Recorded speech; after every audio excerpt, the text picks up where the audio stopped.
Today, sasamahan niyo ako magpa-check up dahil nung nakaraan, 2 linggo akong inubo. Kasi hirap akong huminga dahil may asthma ako. And so yun nga, ngayon kasama natin si Robin dahil dyan lang naman tayo magpa-check up. Ito yung helmet na dyan lang. So yun, pagkatapos noon, papa-change oil si Robin kasi ngarag-ngarag na kapag sa low RPM, parang bagal na. So yun, papa-check up tayo kasi pag sa dibdib ko may asthma kasi. So anyways, that won't stop me. See you. So sarado yung OPD guys.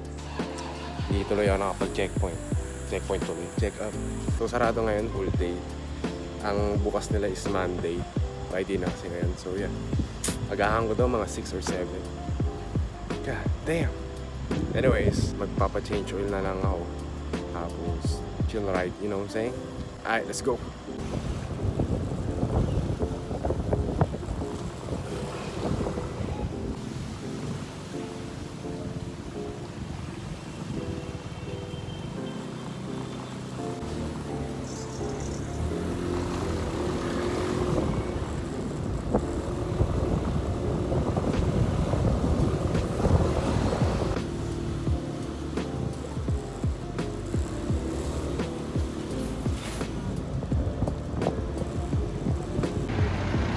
Residency yung napakadilim. Banta.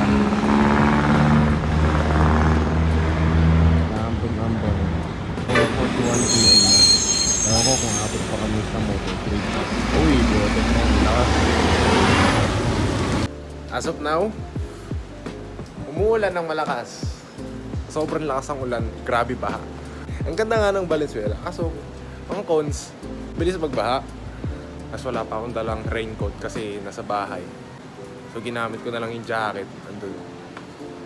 Ang ganda ng Valenzuela. Madidisiplina, maayos, malinis. Kasi pag umulan, grabe baha.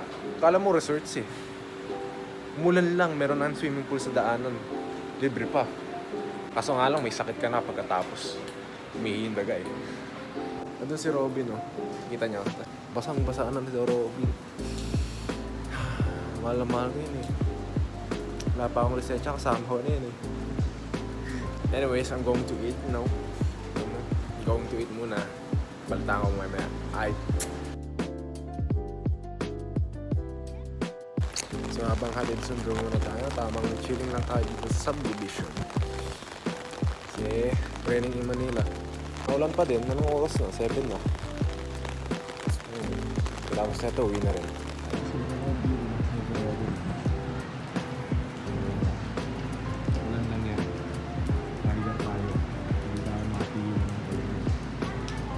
Uwi na rin ako para hindi ba sa Pasig City.